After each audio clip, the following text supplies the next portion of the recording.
What's up, guys? This is Last Chance speaking, and today, oh look, the ratio is back to where it was before. Yeah, I'm sorry, I kind of forgot to put the ratio on when it came to the last video. Oops. Anyway, today we're going to be looking at the Transformers Studio Series Dark of the Moon Deluxe Class Topspin. Spin, time for lows.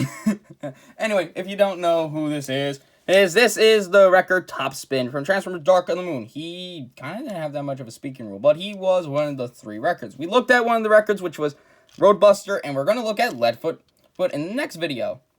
And for those of you that don't know, this is a NASCAR car, as you can tell right there. The records were basically just NASCARs that were roared it up and such to look like battle cars and such, which was really cool. And fun fact about the Topspin character here, this figure, around the time when the Dark Moon movie came out in like 2011, Topspin was the only one of 2 records released in the US.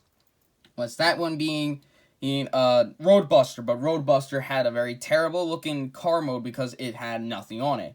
It was just a typical Transformer. Topspin was the only one that did have a actual nice looking car mode that was accurate to the movie. And if you're wondering, why is those 2 the only ones? I thought there was some news of a Leadfoot figure that was released during that time. Well, here is kind of the funny thing, and I'm not going to tell you what it is. I'm actually going to save that for Leadfoot's review on the whole canceled wave for Transformers Dark of the Moon. But anyway, I do like this car. I don't like these, though, but that's just a main flaw of the car mode, so, he can't freaking drift, but he can do a Fast and Furious style like drift. Drift is just a these drag. And I think that's it. So, without further ado, let's get down to these size comparisons. So here he is next to NECA 1954 Godzilla. He doing a little cross thing.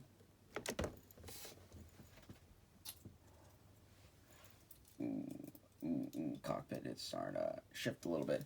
Master Grade Gundam Barbados. His sword is a little iffy. Yeah, Master Grade Gundam Barbados.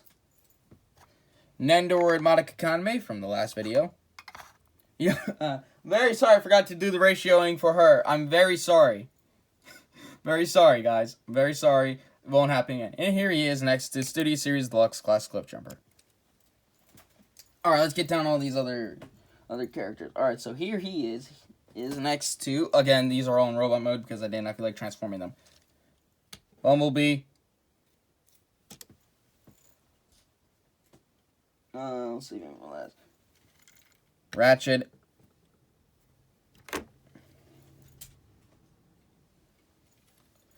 Sideswipe.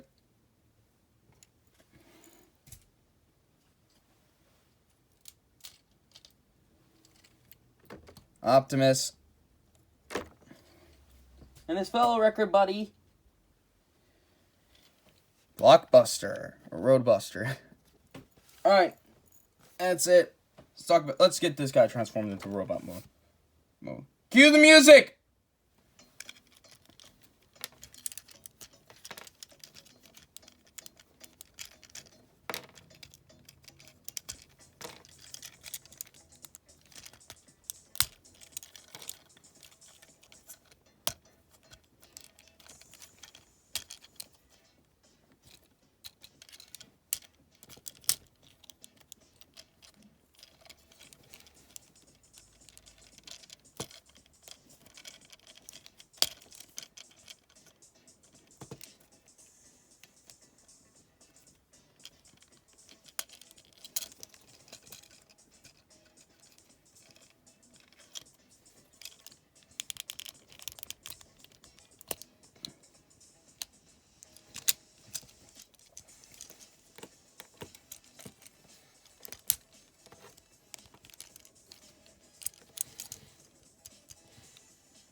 And here we have him in his robot mode.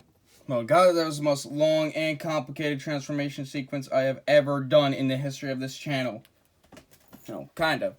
And I kind of like the look of this robot mode. Now, a lot of people, I think a lot of people don't like this character's design because of the weird claw things. I kind of like the claws.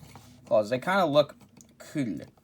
Of course, the side of the car, which was a complicated mess to get them to look right, are these little rocket things, which I think he used in the movie, which is cool. One thing that I do like is that these are supposed to come upward here, which is actually true. He did have like these like missile things on the back. They're too short for that. And you might somewhat notice that this is supposed to be the front of the car, which is right here, which is somewhat cool. Of course,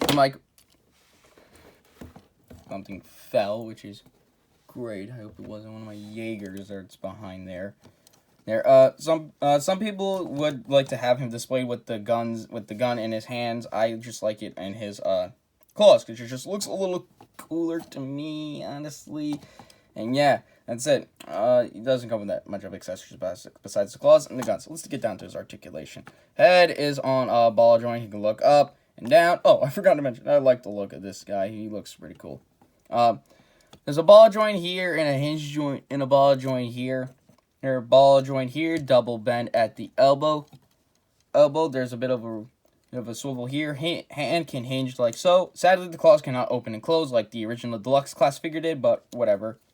Where waist can do absolutely nothing. Ball joint here. There's a swivel here. Bend at the knee.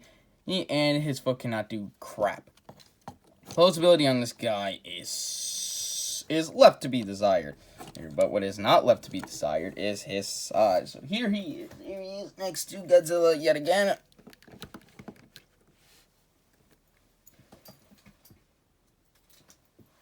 Barbados' fingers decided to come off. That's so great. Professional YouTuber here. Barbados.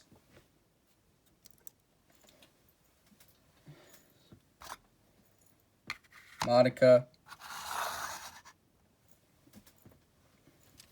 Cliff Jumper. He stands. Alright. Let's rack out these Autobots real quick. Alright. Bumblebee.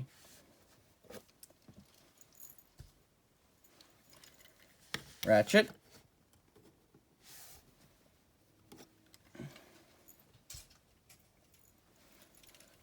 Side Swip.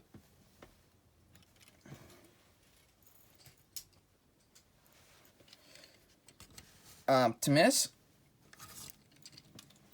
And Roadbuster. And that actually looks kind of cool. Alright then. And no, we are not going to do a group shot right now because, well, I'm saving that group shot for after Dino's video. But I will do a records group shot when I review Leadfoot. And speaking of Leadfoot, I'm not getting into that figure right now. Sorry. But overall, I really like this figure. He's actually a cool figure. He's not as bad as the original figure, which kind of is the better Topspin figure here. But I mean, besides that, I really like this thing. It's not bad. I highly recommend this. And yeah, we're one more figure away from the great review of Dino. Who is on his way. I got his pre-order in, and he is gonna be here. Don't worry, guys. He's gonna get that video that he so rightfully deserves. That's alright? Cool. Anyway, I got nothing else to say. So this is Last Chance saying, when life gets you down, drink some cherry Pepsi, keep calm, bounce on. Check me out on Wattpad and for all my stories and crap. Check me out on TikTok for memes and stuff. And I guess that is all I gotta say. So this is Last Chance giving you a great, big swish!